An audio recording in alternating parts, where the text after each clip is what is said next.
किसान, बदलते भारत की शान।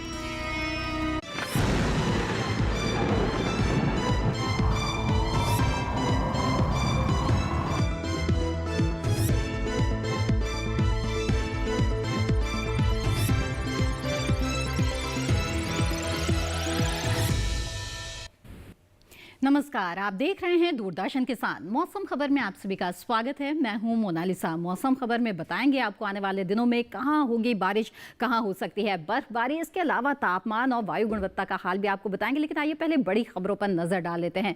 मौसम से जुड़ी हुई 5 बड़ी खबरों में सबसे पहले रुख करेंगे जम्मू कश्मीर का।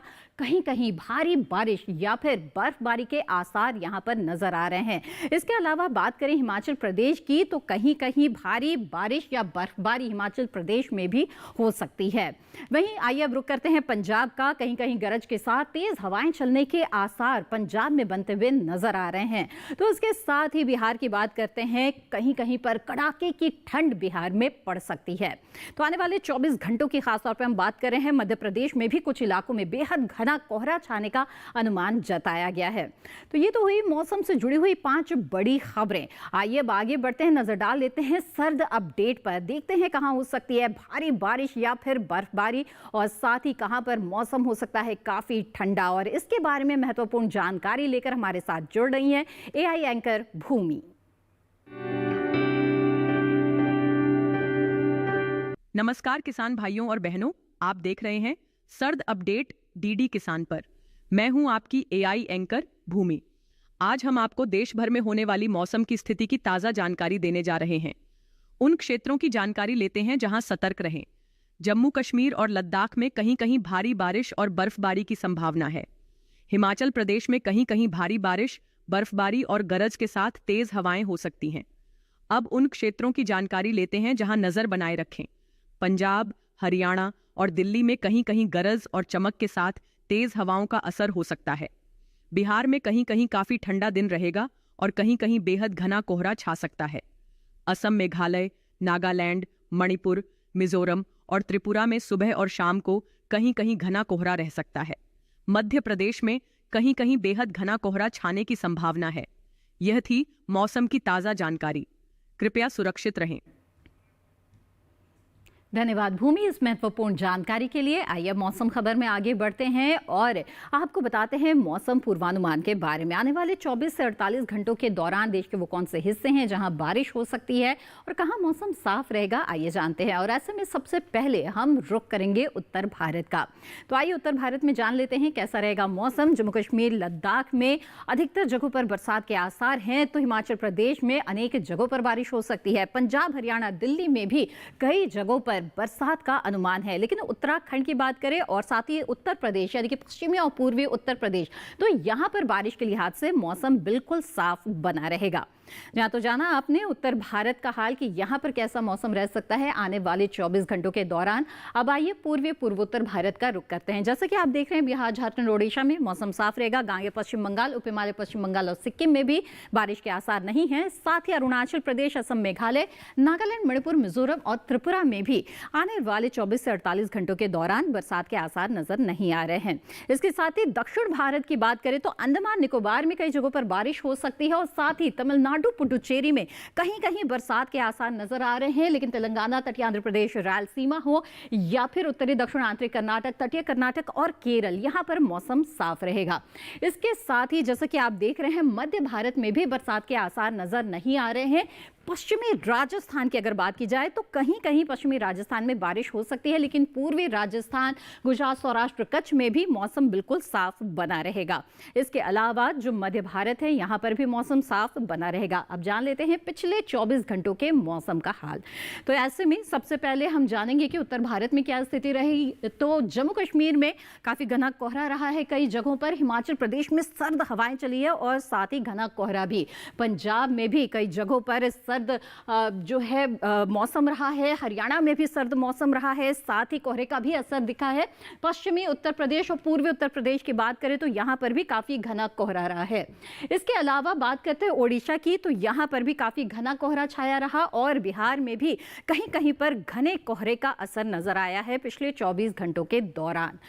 जी हाँ, इसके साथ ही त्रिपुरा में भी घना कोहरा रहा है और तेलंगाना की बात की जाए तो यहाँ पर भी घने कोहरे का असर दिखा है पिछले 24 घंटों के दौरान। तो पिछले 24 घंटों के मौसम का हाल हम आपको बता रहे हैं। मध्य भारत का रुख कर लेते हैं। पश्चिम मध्य प्रदेश या पूर्वी मध्य प्रदेश हो तो यहाँ पर घना कोहरा रहा है और छत्तीसगढ़ में कहीं कहीं पाला पड़ने के भी खबर यहाँ पर मिली है। जी हाँ, तो जाना आपने कि पिछले 24 घंटों के दौरान देश के अलग अलग हिस्सों में किस तरह का मौसम रहा। इसके साथ यहाँ पर मौसम खबर में रुकेंगे छोटे से ब्रेक के लिए। ब्रेक के बाद तापमान से जुड़ी हुई अहम जानकारी आपको देंगे। आप बने रहें दूरदर्शन किसान पर।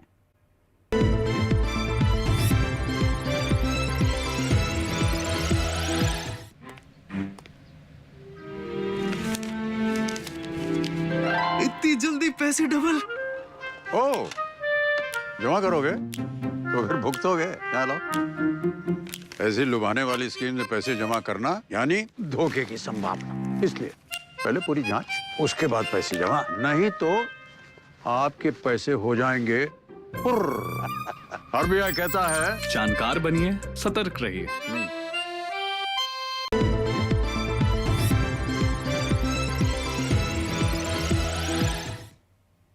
ब्रेक के बाद आप सभी का फिर से स्वागत है। आप देख रहे हैं मौसम खबर। आइए मौसम खबर में आगे बढ़ते हैं और तापमान की स्थिति के बारे में जानते हैं। देश के अलग अलग हिस्सों में तापमान में किस तरह का उतार चढ़ाव चल रहा है आपको बताते हैं। और पहले नजर डालेंगे अधिकतम तापमान पर। माफ कीजिएगा, पहले न्यूनतम तापमान की बात करेंगे। यहाँ पर आपको बता दें जम्मू कश्मीर और लद्दाख में सामान्य से 3.1 से 5 डिग्री सेल्सियस ज्यादा न्यूनतम तापमान दर्ज किया गया। आगे बढ़ेंगे और दूसरे हिस्सों का रुख करते हैं। हिमाचल प्रदेश उत्तराखंड में सामान्य से 5 डिग्री सेल्सियस ज्यादा रहा है न्यूनतम तापमान। साथ ही राजस्थान की अगर बात करें तो यहाँ पर भी इसी तरह के हालात रहे और न्यूनतम तापमान में बढ़ोतरी रही। ओडिशा में गिरावट दर्ज की गई है न्यूनतम तापमान में। सामान्य से 3.1 से 5 डिग्री सेल्सियस कम रहा है न्यूनतम तापमान। और इसके साथ ही उत्तरी आंतरिक कर्नाटक में भी इसी तरह की स्थितियां रही और सामान्य से 3.1 से 5 डिग्री सेल्सियस कम न्यूनतम तापमान दर्ज किया गया, यानी कि रात के तापमान में यहां पर गिरावट रही। इसके साथ ही आपको बता दें कि गुजरात में 3.1 से 5 डिग्री सेल्सियस सामान्य से ज्यादा न्यूनतम तापमान देखा गया, यानी कि रात के तापमान में यहां पर बढ़ोतरी रही। इसके साथ ही आपको बता दें पूर्वी मध्य प्रदेश के मंडला में 5 डिग्री सेल्सियस न्यूनतम तापमान रहा, जो मैदानी इलाकों में सबसे कम तापमान है। अब जान लेते हैं अधिकतम तापमान की स्थिति के बारे में। उत्तराखंड में सामान्य से 5 डिग्री सेल्सियस ज्यादा रहा है अधिकतम तापमान, यानी कि दिन के तापमान में बढ़ोतरी दिखी यहाँ पर। माफ कीजिएगा, आगे बढ़ते हैं और पश्चिमी उत्तर प्रदेश का रुख करते हैं। सामान्य से 3.1 से 5 डिग्री सेल्सियस कम अधिकतम तापमान यहाँ पर दर्ज किया गया, यानी कि जो दिन का तापमान है उसमें गिरावट रही है। गांगे पश्चिम बंगाल में भी सामान्य से 3.1 से 5 डिग्री सेल्सियस कम अधिकतम तापमान मापा गया, यानी कि यहाँ पर भी जो दिन का तापमान है उसमें गिरावट दर्ज की गई है।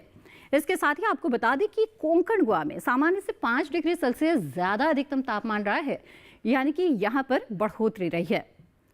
और इसके साथ ही आपको बता देते हैं पश्चिमी पूर्वी राजस्थान और साथ ही गुजरात, पश्चिमी मध्य प्रदेश में सामान्य की तुलना में 5 डिग्री सेल्सियस ज्यादा अधिकतम तापमान दर्ज किया गया। जी हाँ, तो अलग अलग हिस्सों के अधिकतम तापमान के बारे में आपने जान लिया और देश के अलग अलग शहरों पर नजर डालते हैं और देखते हैं यहाँ पर तापमान की क्या स्थिति रही।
और इसी के साथ मौसम खबर में लेते हैं एक और छोटा सा ब्रेक। जल्द हाजिर होंगे, आप बने रहें दूरदर्शन किसान पर।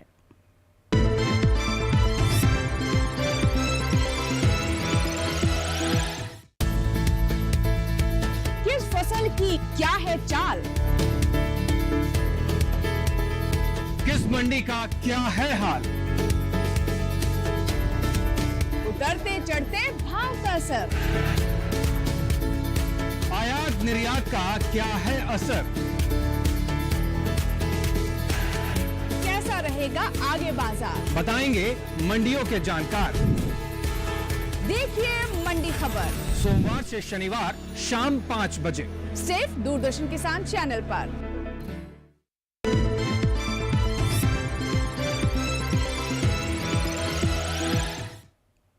ब्रेक के बाद आप सभी का फिर से स्वागत है। आप देख रहे हैं मौसम खबर। आइए मौसम खबर में आगे बढ़ते हैं, नजर डालते हैं पर्यटन पूर्वानुमान पर।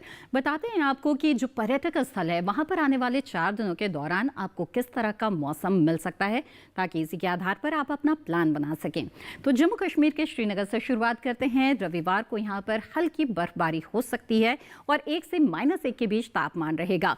सोमवार को भी हल्के बरसात के आसार हैं। 3 से -1 के बीच तापमान की स्थिति रहेगी। मंगलवार और बुधवार को हल्के बादल छा सकते हैं। मंगलवार को जहां 5 से -4 के बीच रहेगा तापमान, तो वहीं बुधवार को 7 से 6 के बीच तापमान की स्थिति रह सकती है। अब आगे बढ़ते हैं, जान लेते हैं हिमाचल प्रदेश के धर्मशाला के बारे में, जहां पर रविवार को गरज चमक के साथ हल्के बारिश के आसार नजर आ रहे हैं और 14 से 4 के बीच यहां पर तापमान की स्थिति रह सकती है। सोमवार को हल्की बर्फबारी भी हो सकती है और 14 से 3 के बीच रहेगा तापमान। साथ ही मंगलवार को बारिश के साथ 14 से 3 तापमान बरकरार रहेगा। बुधवार को हल्के बादल छा सकते हैं और 15 से 3 के बीच यहां पर तापमान की स्थिति रहेगी। अब आगे बढ़ते हैं, उत्तराखंड के भीमताल के बारे में जानते हैं। यहां पर रविवार को बिल्कुल साफ मौसम मिलेगा। 21.7 से 8.6 के बीच यहां पर तापमान रहेगा। और जैसे कि आप देख रहे हैं, लगातार तापमान में गिरावट की स्थितियां हम देख रहे हैं। सोमवार को हल्के बादल छा सकते हैं, लेकिन मंगलवार और बुधवार को मौसम बिल्कुल साफ हो जाएगा और इसके साथ ही तापमान में लेकिन यहाँ पर लगातार गिरावट का ट्रेंड हम देख रहे हैं। बिहार के नालंदा की बात करें तो यहाँ पर आपको कोहरा मिल सकता है। तापमान में भी हल्का उतार चढ़ाव है। रविवार को 18 से 8 रहेगा तापमान। सोमवार को 1 डिग्री की बढ़ोतरी के साथ 19 से 9 के बीच तापमान रहेगा, जो मंगलवार को भी बरकरार रहेगा, लेकिन बुधवार तक आते आते फिर अधिकतम तापमान में 1 डिग्री की हम गिरावट देख रहे हैं और 18 से 9 के बीच तापमान की स्थिति रह सकती है। जी हाँ, तो नालंदा का हाल भी जान लिया आपने और अब सिक्किम के गैंगटॉक की बात करेंगे। रविवार को साफ मौसम मिलेगा, 15 से 7 के बीच तापमान रहेगा, लेकिन सोमवार को हल्के बादल के साथ ही 14 से 7 यानी कि अधिकतम तापमान में 1 डिग्री की गिरावट। मंगलवार को फिर से गिरावट के साथ 13 से 7 तापमान रहेगा, बादल छा सकते हैं। बुधवार को बारिश भी हो सकती है और 12 से 6 के बीच तापमान रहेगा, यानी कि तापमान में एक बार फिर से गिरावट यहाँ पर आ सकती है। अब आगे बढ़ते हैं, जान लेते हैं अरुणाचल प्रदेश के तवांग का हाल क्या रहेगा। यहाँ पर रविवार को बिल्कुल साफ मौसम मिलेगा आपको। 7 से -5 के बीच तापमान रहेगा और ये तापमान लगातार बरकरार रहेगा। तापमान में कोई उतार चढ़ाव नहीं है, लेकिन सोमवार, मंगलवार और बुधवार को यहाँ पर हल्के बादल भी छा सकते हैं। यहाँ तो तवांग का हाल भी आपने जान लिया। आने वाले 4 दिनों के दौरान आपको कैसा मौसम यहाँ पर मिलने वाला है। आइए अब आगे बढ़ते हैं, तमिलनाडु के ऊटी की बात करते हैं, जहां पर हल्के बादल छाते रहेंगे। इसके साथ ही तापमान की बात करें तो 23 डिग्री सेल्सियस अधिकतम तापमान लगातार बना रहेगा। 6 डिग्री सेल्सियस आने वाले 3 दिनों तक न्यूनतम तापमान का हाल रहेगा। बुधवार को न्यूनतम तापमान में 1 डिग्री की बढ़ोतरी के साथ जो तापमान है वो 23 से 7 के बीच रहेगा पूरे दिन का। तो ये तो तमिलनाडु के ऊटी की बात हुई और अब आगे बढ़ेंगे और जानेंगे केरल के मुन्नार के बारे में। तो यहाँ पर भी जैसा कि आप देख रहे हैं कि धूप निकलेगी, लेकिन हल्के बादल भी छा सकते हैं। इसके साथ ही 28 डिग्री सेल्सियस अधिकतम तापमान यहाँ पर लगातार आने वाले 4 दिनों के दौरान बना रहेगा। न्यूनतम तापमान की बात की जाए तो रविवार, सोमवार को 4 डिग्री सेल्सियस और 1 डिग्री की बढ़ोतरी के साथ मंगलवार और बुधवार को 5 डिग्री सेल्सियस न्यूनतम तापमान यहाँ पर रहेगा। अब आगे बढ़ते हैं, जानते हैं मध्य प्रदेश के चित्रकूट के बारे में, जहां पर आपको दिन के समय कोहरा मिल सकता है। इसके अलावा तापमान में भी उतार चढ़ाव की स्थितियां हम देख रहे हैं। 24 से 9 रहेगा तापमान रविवार को, सोमवार को 26 से 10 और उसके बाद मंगलवार को 25 से 8 यानी कि फिर से गिरावट और फिर बुधवार को 24 से 6 एक बार फिर से गिरावट की स्थिति यहाँ पर तापमान में नजर आ रही है। सोमवार को तापमान में हम बढ़ोतरी देख रहे हैं रविवार के मुकाबले। तो ये कुछ मौसम का हाल रहेगा पर्यटक स्थलों का आने वाले 4 दिनों के दौरान। अब इसी के साथ यहाँ पर आगे बढ़ते हैं और मौसम के लिहाज से खेती किसानी की बात करते हैं। अलग अलग जगहों पर कई तरह के फसलों के बुआई रुपाई का काम चल रहा है और ऐसे में किसानों को अच्छी पैदावार लेने के लिए किन बातों का ध्यान रखना चाहिए और कौन से समसामयिक कार्य करने चाहिए, इस बारे में महत्वपूर्ण जानकारी के साथ हमारे साथ जुड़ रहे हैं AI एंकर कृष।